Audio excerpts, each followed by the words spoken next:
Bonjour et bienvenue dans cette nouvelle vidéo, je suis Maxime, formateur en développement personnel, et aujourd'hui je vais vous présenter une nouvelle étude de cas. Je suis en présence de Virginie. Bonjour Virginie. Bonjour Maxime. Et aujourd'hui on va vous montrer un petit peu tout ce parcours qu'on peut vivre lorsqu'on entame un chemin de développement personnel, ou quelles sont en tout cas les étapes dans lesquelles on peut passer pour passer d'un état de... Voilà, un certain état à un état de mieux-être, de plus en plus et de mieux en mieux, et pour atteindre quelque chose qui fait sens avec un état interne plus agréable. Aujourd'hui, Virginie va nous raconter son parcours, et c'est un parcours très intéressant, c'est pour ça que j'ai aussi voulu l'entendre, parce qu'il y a des paliers, il y a des phases avec des très bas et des très hauts qu'elle va nous raconter, et toujours des points fixes dans la tête qui permettent de se raccrocher à quelque chose pour pouvoir continuer à avancer malgré toutes les difficultés que parfois on peut trouver. Voilà. Donc pour commencer, et pour entrer dans le vif du sujet, je voudrais, Virginie, que tu puisses nous expliquer un petit peu le avant, pour qu'on puisse voir la transition avec le pendant, et puis enfin le après. Et qui était cette Virginie d'avant? Quel était le problème finalement? Qu'est-ce qui t'a amené à cette réflexion? Qu'est-ce qui t'a poussé à en arriver là? C'était quoi le souci d'avant? Qu'est-ce que c'était la vie d'avant de Virginie? C'était quoi son problème? Ou si elle ne s'en rendait pas compte, qu'est-ce qu'elle vivait? Est-ce que tu pourrais nous dire ça? Alors, d'abord, donc j'ai commencé là où, à mon avis, j'ai commencé à fabriquer ma personnalité, mon personnage. Donc, je suis issue d'une famille où il y a un très grand décalage d'âge avec mes frères et sœurs. Donc, il fallait vraiment être une battante pour pouvoir les suivre. Sinon, je me retrouvais toute seule. Donc, j'ai mis des mécanismes pour les suivre. Donc, voilà, toujours plus fort, toujours plus intense, et je n'écoutais pas vraiment pour être dans le mouvement et être un cran au-dessus de mon âge, en fait. Voilà.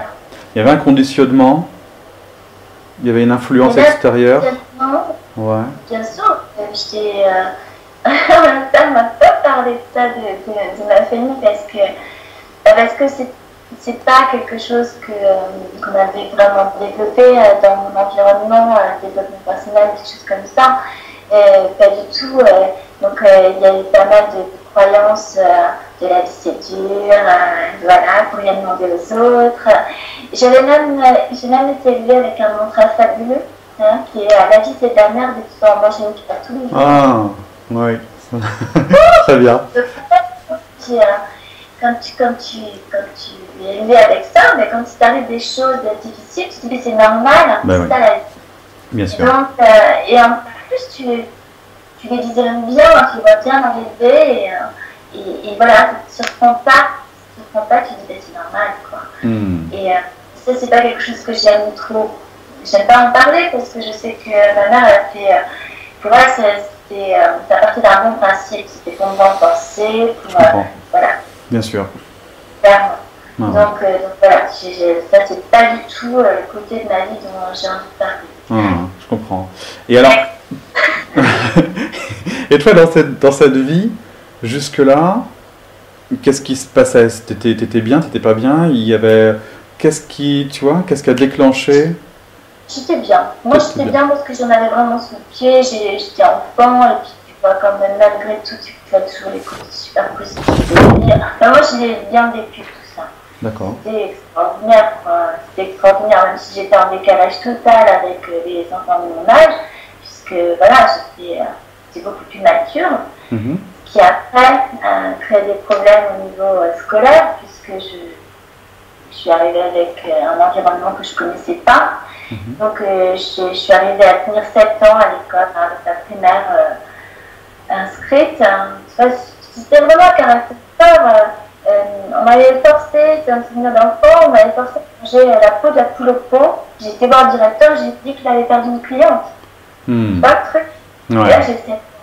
Donc vraiment, c'est... T'étais péchu, ouais. Je prends mon vélo, puis je rentre chez ma grand-mère pour manger le midi, beaucoup plus agréable, quoi. Donc, j'étais en décalage, je m'affirmais, mais à cette époque-là, pas du tout en respect avec les autres. Ah oui, j'ai plein de surnoms, et ça commence de là. Quand j'étais petite, c'était Tigresse, mon prénom, quoi. D'accord. Même les on a fait comme ça, tu vois le truc. Ok. C'était donc la mi-enfant. D'accord. L'évolution se faisant, c'est quoi la Virginie là, ces dernières années, là, un petit peu avant ce grand chamboulement? Là, la tigresse, elle est devenue un peu plus chaton quand même. Hein. Ouais. Et c'est agréable, j'apprends à ronronner, à profiter de la vie, quoi. Tu vois, être dans la défensive et de savourer. Ouais. D'accord. Tu rencontres Heureux dans sa vie il y a quelques années de ça.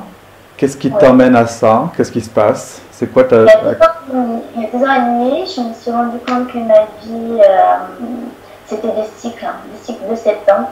Alors tu viens de nous dire que tu avais fait 7 ans effectivement de cursus scolaire. Oui. Et là 7 ans, tu allais dire quoi?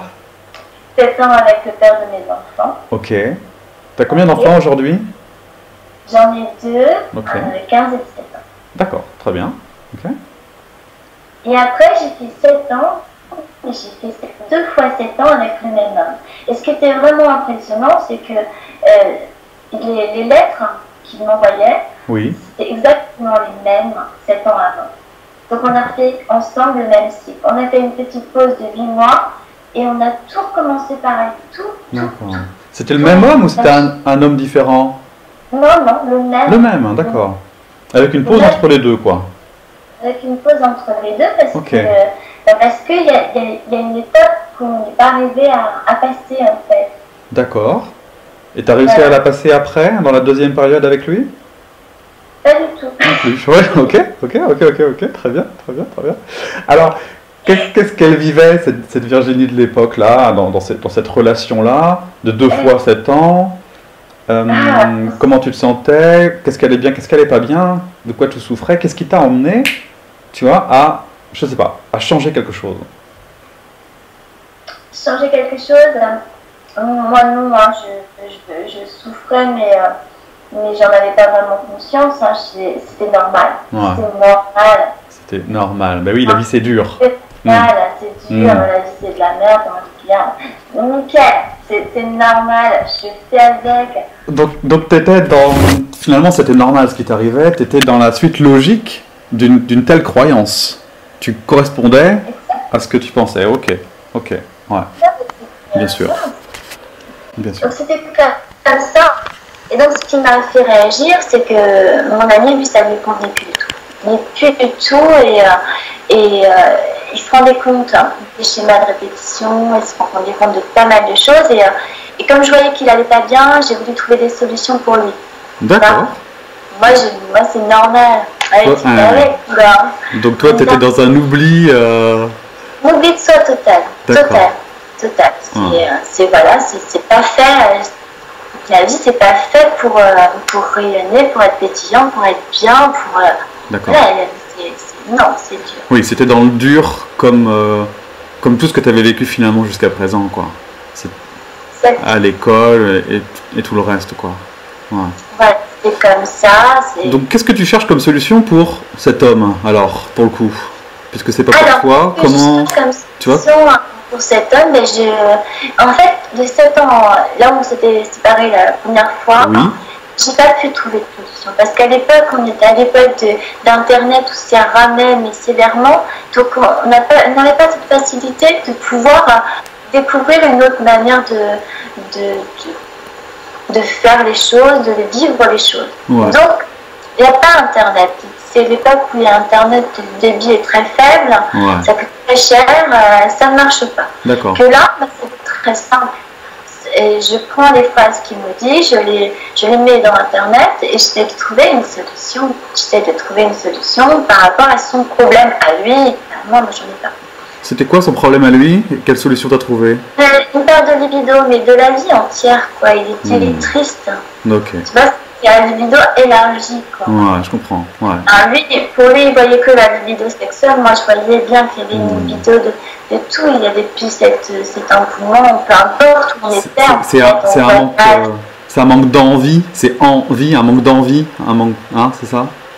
Ouais, et il avait un vide au niveau du ventre, tu vois. C'était là un nœud, une angoisse, un truc, et ça apparaissait surtout quand il venait me voir.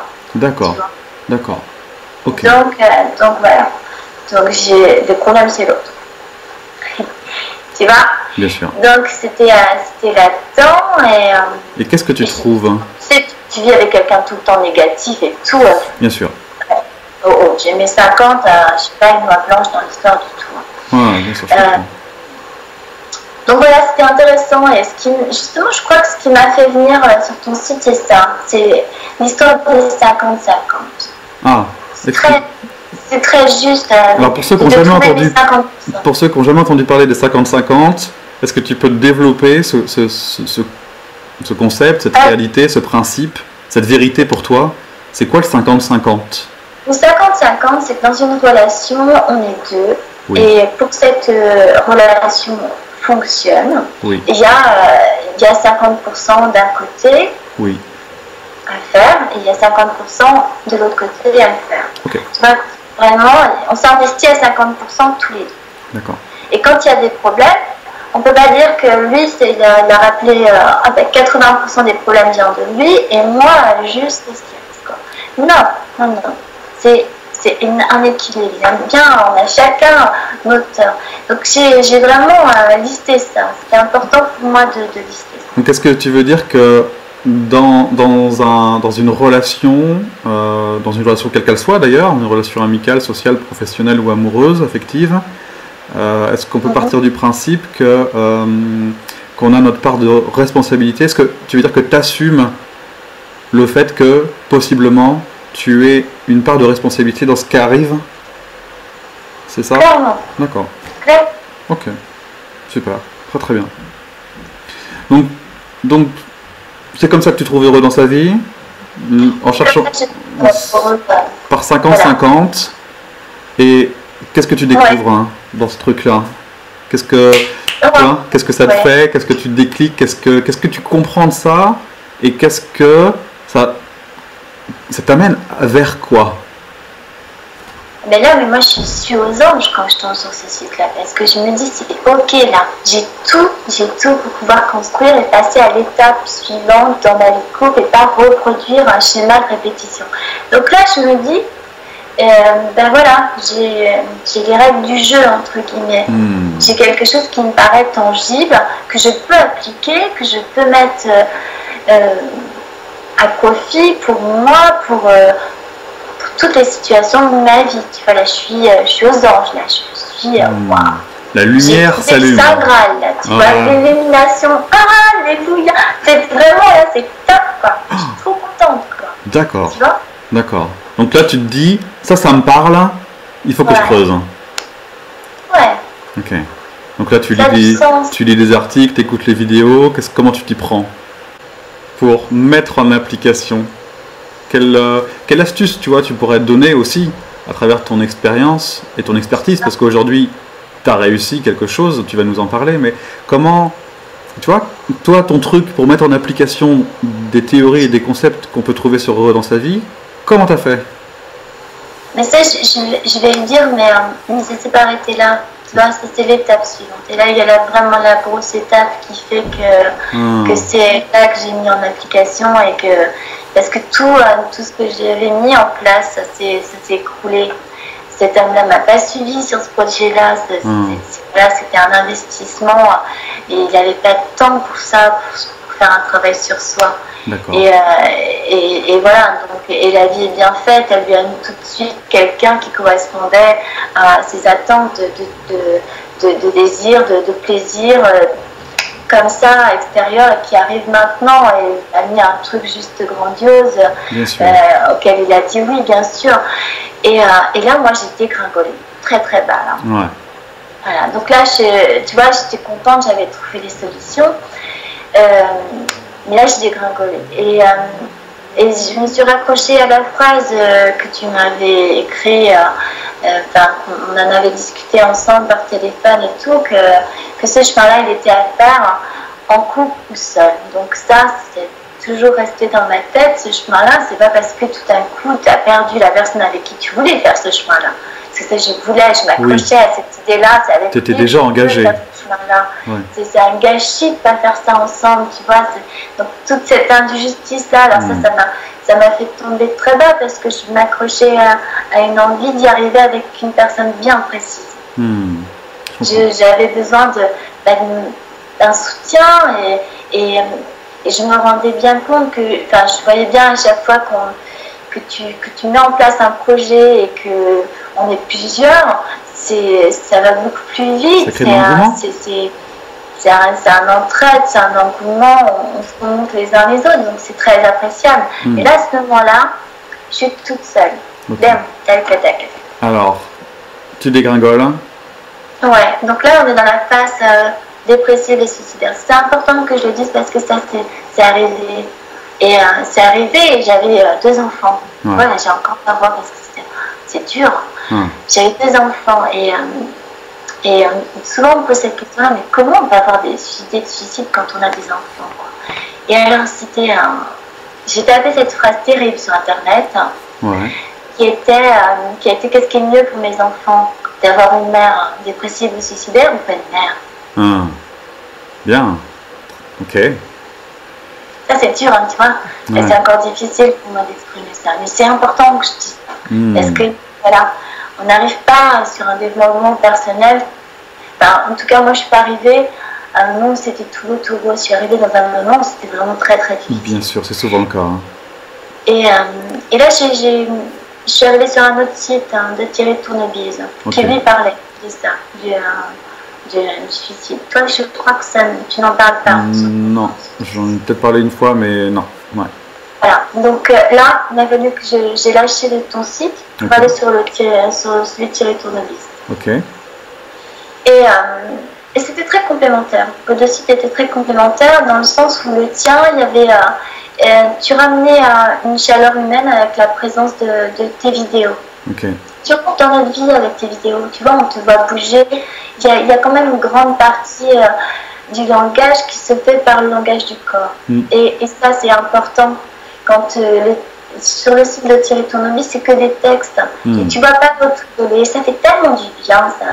Tu vois, ça fait du bien quand on te voit rigoler ou bafouiller quand tu lis tes textes. Ce côté qui n'est pas professionnel, ça l'est, mais voilà. C'est naturel. On accepte les petites erreurs et ça fait du bien, quoi. Ça fait du bien parce que ça paraît beaucoup plus accessible d'arriver à quelqu'un de pétillant et gai avec des défauts que si tu avais présenté j'ai tout. Moi, j'aurais pas pu aller sur un site où le mec, j'ai une réussite totale. Ouais, je comprends. Okay. Voilà. Il y a un côté humain et authentique ou sincère ou en tout cas qui te correspondait. À moi, parce que voilà, je pense pas que tu plaises à tout le monde non plus. Et il en faut pour tout le monde. Ouais, c'est ça. Et après, je suis revenue sur ton site sur l'énéagramme parce que justement ça. D'apprendre que moi j'ai une personnalité et qu'autour de moi il y en a plein d'autres personnalités. Et ça, c'est très enrichissant. Parce que du coup, le problème n'est pas l'autre, c'était plus simple pour moi. Parce que, j'ai cette vision-là, mais toi, tu en as une autre très différente. Voilà. Ce que tu dis là, c'est important, cette notion de le problème, c'est pas l'autre. C'est aussi quelque chose que j'explique, bien sûr, en long, large, en travers. C'est cette capacité à changer de point de vue et à pouvoir se dire que ma perception de cette situation est comme ceci ou comme cela, mais ma perception n'est pas forcément celle de l'autre, et donc on peut ne pas être d'accord sur notre perception d'une même situation. Est-ce que c'est ça ? C'est ça. Et c'est intéressant, dans communication non violente, on appelle ça d'aller sur sa colline. De voir, voilà, on a une autre vision, et sa vision, elle est percutante aussi. C'est-à-dire qu'il y a une autre, c'est pas lui il a tort et moi j'ai raison, c'est que lui il a une autre manière de voir les choses, et quelque part c'est complémentaire bien souvent. C'est ça. Tu sais, on fait l'exercice avec le 9, on dessine un 9, et puis on met une personne en face, on lui demande qu'est-ce que tu vois toi. Et moi je vois un 6, mais moi je vois un 9. Et oui, bien sûr. Mais on a tous les deux raison. Mais oui. De notre point de vue. Absolument. Exactement. Donc voilà, ça m'a amené tout ça. Super. Donc, forte de cette ouverture d'esprit, de cette nouvelle compréhension des choses, ce nouveau changement de point de vue, qu'est-ce que ça t'amène? Vers où ça t'emmène? Qu'est-ce que ça t'amène? Qu'est-ce que, tu vois, comment tu grandis grâce à ça? Comment tu vois, comment tu t'en sors de cette... Là, on est quand même au fond du trou, t'apprends des choses, et ces choses, qu'est-ce qui se passe? Qu'est-ce qui se passe? Mais là, je suis dans la page sous tout le monde, parce que je veux que tout le monde fasse ça. Tout le monde.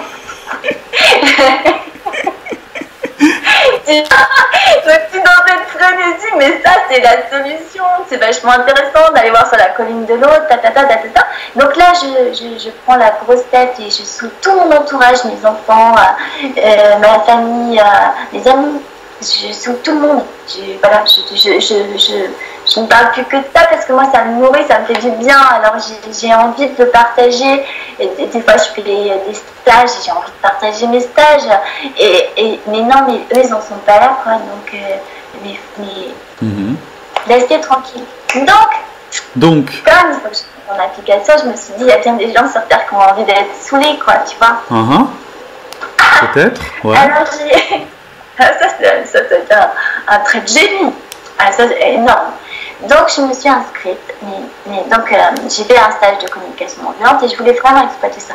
Savoir si ça marchait. Parce que c'est bien gentil de m'expliquer la phrase OSBD, observation, sentiment, besoin, demande. Absolument. Mais je voulais voir si ça marchait. Ok. Donc, j'ai trouvé un vivier sur les sites de rencontres. Tu vois, et là, je me suis entraînée à la communication non violente. Ah, quand même. Ok. T'as mis en pratique, alors là, pour le coup, effectivement, tu t'es dit, j'ai une connaissance, je veux savoir si ça marche, ou en tout cas, je veux m'entraîner. Et là, tu t'impliques dans mettre en pratique. Exactement. Ah, excellent. Avec des inconnus, je prends pas trop de risques.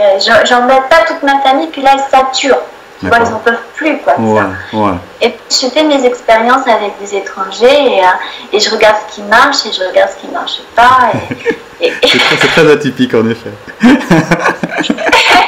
mais voilà, il y a eu des rencontres absolument incroyables et en 2 ans, il y en a beaucoup avec qui je suis restée en contact. Parle-moi de toi. Qu'est-ce qui se passe? Ça t'emmène où, ça? Concrètement, qu'est-ce qui se passe dans ta vie d'avoir appris tout ça, d'avoir suivi des formations, de t'être enrichi de toutes ces connaissances, d'avoir expérimenté? Qu'est-ce que ça change dans ma vie? Qu'est-ce que ça change? Ouais, qu'est-ce que tu as appris de concret? Ouais, qu'est-ce que ça change dans ta vie? Ouais. Ça n'a rien changé d'un point de vue matériel, d'un point de vue... tu vois, j'aimais bien la phrase « la vie est belle, elle veut du bien ». Ouais. Donc, au début, je l'ai pris au pied de la lettre, je vais devenir riche et célèbre, tu vois. Enfin, là, je grossis le truc. Ok. Je grossis vraiment. Mais du coup, ça n'a rien changé d'un point de vue. Je suis toujours dans la même situation. Mais tout est perçu autrement. Tu vois? C'est-à-dire que je vis avec des ados, il y en a un d'ailleurs qui est juste là, qui essaye de ne pas faire de bruit. Et voilà, et donc c'est quand même plus cool, c'est plus sympa quoi en fait. C'est même, tous les conflits sont toujours là, mais ils sont plus... c'est plus fun. C'est plus fun, ouais. Donc tu veux dire que... Est-ce que tu veux dire que l'environnement a moins d'impact et que toi, par contre, tu as plus de stabilité ou d'ancrage avec... Oui, c'est-à-dire que c'est pas tout de suite...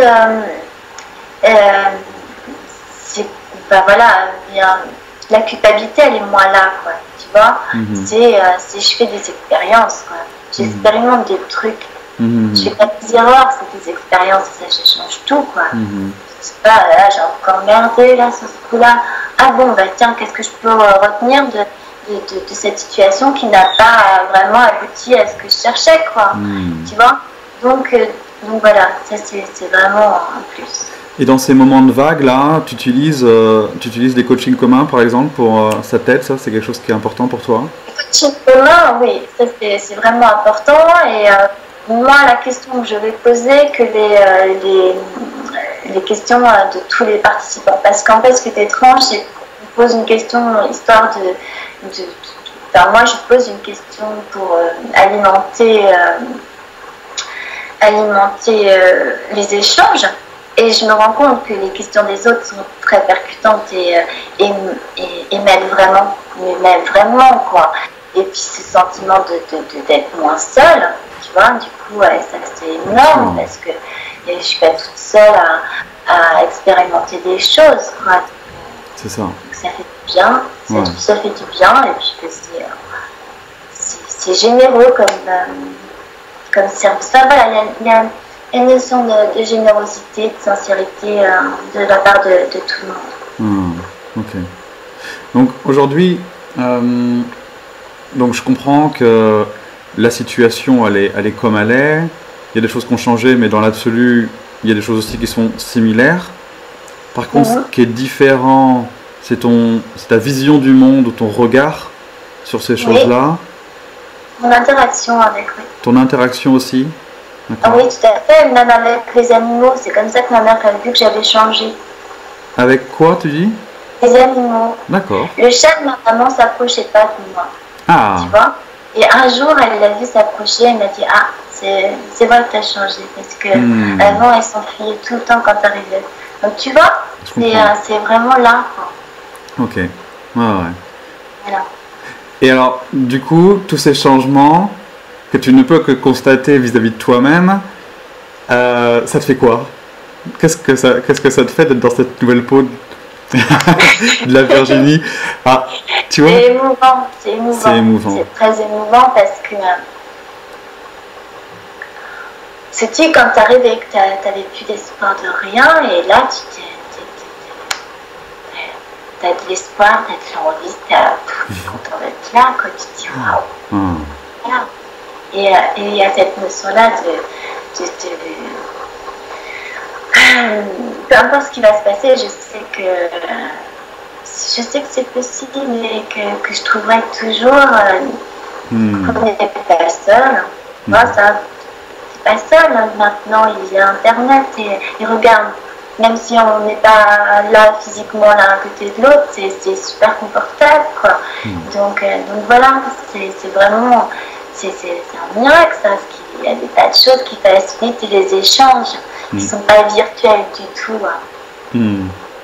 Tu te sens plus sereine, tu te sens plus capable, tu te sens plus confiante, tu te sens comment?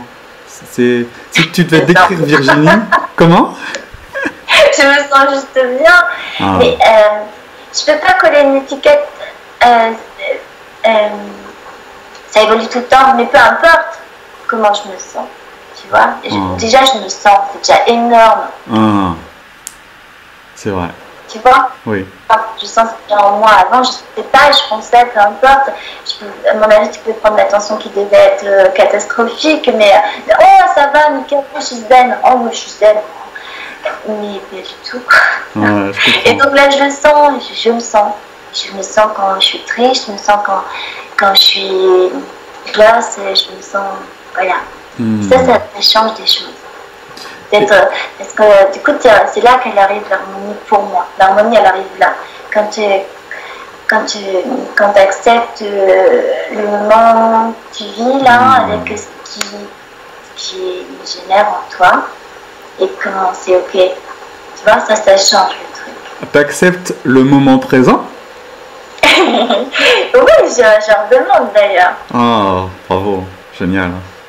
Excellent. Donc oui, c'est là que c'est... Je ne suis pas douée pour la méditation. Très bien. Par contre, c'est vrai que le moment présent, ça c'est tellement bon, ça, tu vois. Bien sûr. De se dire avec tous tes sens. Bien sûr. Et je vais exploiter le 6e, ça c'est... Oui, on pourra en reparler. Super. Et est-ce que cet état se propage? Comment les gens te perçoivent? Contagieux. Donc ta maman... Vas-y. Attends, alors pas trop dans mon environnement...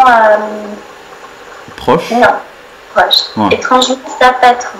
Bon, en fait, c'est normal. Il y a encore des vraies résistances. Ils attendent que je pense qu'ils attendent que j'incarne quelque chose encore plus énorme. Bouddha. Moi, je suis déjà vachement satisfaite de là où j'en suis. Je comprends. Oui, je pense qu'ils attendent Bouddha. Ça, ils vont peut-être attendre longtemps. Mais non, par contre, je vois, autour de moi, avec des inconnus, c'est très simple. Ça, c'est très simple. T'arrives, les gens ils te disent ouah, fou, ouais, je me sens apaisée, quoi. Tu vois, c'est un truc énorme. En ta présence, ils te disent? Ouais. Ah ouais. Ça, c'est énorme. En effet. Avant, c'était quoi? Avant, ils se sentaient agressés plutôt? Ils se sentaient comment? Du coup, avec cette boule d'énergie qui arrivait? Stimulés pour être polis. Ouais, bah oui, évidemment. Ouais. Parce que pour leur bien, moi, je voulais qu'ils apprennent à voler et j'étais capable de les pousser de la falaise. Hein. Ouais. Tu vois, j'étais brutale. Hein. Ok. C'était. Il n'y avait pas de la pomme. Et du coup, est-ce que tu sais ce qu'ils en pensent, ou est-ce que tu sais si j'imagine que c'est plus agréable pour eux, en tout cas, de te voir comme ça? Non, parce que c'est un gros changement pour eux. C'est pas confortable. Ça, c'est pour le côté proche, sans doute, ça? Ouais. C'est pas confortable parce que y a un deuil, en fait, parce que même cette mini hystérique que j'étais, qui pouvait écraser la Xbox de son fils avec sa voiture, malgré tout, c'était une personnalité qui était attachante, parce que touchante, et même des personnalités difficiles, il y a un deuil à faire d'une part qui s'en va, quoi. Pour ça, c'est pas confortable. Probablement, ça ne l'est pas. Ouais, d'accord. Je comprends. On s'habitue à ce qu'on connaît, en fait, même si c'est désagréable. C'est ça, ouais. Mais en tout cas, pour tous les autres qui ne te connaissaient pas avant... Ah, eux, c'est top. Pour eux, c'est top. Moi, c'est top. Ça, ouais. Du coup, j'arrive vraiment à les emmener dans mon univers, juste en les massant. Et je suis pas masseuse, hein, c'est juste des massages de confort. Donc voilà. Et j'ai une petite dame mais c'était partagé, quoi. C'est-à-dire que ça marche pas si moi je suis avec toute mon intention, si l'autre n'est pas prêt à recevoir ça, là, ça marche pas. Par contre, quand il est prêt à recevoir ça, c'est énorme. C'est énorme parce que c'est la gonfle, c'est l'extase quand on a vécu un moment très très beau avec cette femme-là. Et justement, à la sortie de ces phrases-là, je vois plus large, je suis pleine d'espoir et la vie est belle. Donc maintenant, moi, ce que j'entends là, c'est que c'est toi à ton tour qui fais du bien aux gens. C'est vrai, puisqu'elle m'a dit hop, vous partez de chez moi maintenant, vous allez voir d'autres personnes parce qu'on a besoin de vous. Ah, dis donc, hein, bravo. Ouais, donc non seulement... Ça, tu vois, ça m'émeut tellement parce que c'est pas facile pour moi d'accepter les congratulations. C'est tellement énorme que quand on te fait des cadeaux comme ça, c'est... Waouh. Ça fait du bien. D'un sens, j'en ai envie, mais c'est... Et oui. Donc voilà, hein, moi en tout cas j'entends ça de l'extérieur, et c'est vrai que ça peut déranger certaines personnes, hein, bien sûr, puisque tout changement nécessite une réorganisation, hein. Mais malgré tout, il y a un changement intérieur qui te remplit, qui fait que tu trouves la vie belle, qui fait que tu te diriges vers des choses qui te plaisent et qu'en plus tu fais du bien aux gens, quoi. Ouais, enfin, autant qu'ils m'en font. Hein. Et autant qu'ils t'en font. Bien sûr. Voilà. Et ouais. Je fais du bien aux gens qui n'ont pas envie que je leur fasse du bien, mais clairement ils m'ont envoyé balader. Hein. Bien sûr, bien sûr. Comment tu vois ton avenir dans cette perspective-là? Comment tu t'imagines à très court terme, ou à 5 ans, ou à 10 ans, enfin, comment tu vois les choses? J'ai des projets, je continue là, je continue, je suis toujours sur ton site parce qu'il y a toujours de nouvelles choses et ça s'enrichit tout le temps, donc c'est vraiment agréable. Il y a une révolution et tu vas chercher plein de techniques différentes et ça c'est très agréable parce qu'il n'y a pas qu'une manière de grandir. Donc, il y en a plein. Et chacun pioche ce dont il a besoin. Et donc là, je suis en formation pendant 3 ans pour devenir psychopraticienne en logique émotionnelle. Génial. Super. Yes, avec Catherine Ennett-Peristol qui a écrit Comment apprivoiser son crocodile. Donc le crocodile, c'est le cerveau reptilien. Donc les automatismes de survie en fait. Qu'on a depuis Cro-Magnon, depuis le tout début et qui ne sont pas toujours adaptés à la vie d'aujourd'hui. Donc c'est un vrai travail de connaissance de soi. Sur la première année, la deuxième année, c'est un travail sur aussi la connaissance de l'autre. Et puis après, il y a une année de pratique. Et dans l'idée, je veux vraiment trouver quelque chose pour embarquer les gens dans le développement personnel, mais d'une manière enrichissante pour moi et non pas entre quatre murs, tu vois. Moi, je veux pouvoir être sur le terrain, bouger, expérimenter. Et les petits livres je ne me rappelle plus son nom, tu sais qu'il y avait des petits livres l'amoureux, des tout petits livres c'est pas Helios Kotsu? Non, c'est pas lui. Le philosophe qui n'était pas sage. Ah, Laurent Gounel. Voilà. Tu vois, des petits exercices comme avec la baguette de pain. D'accord.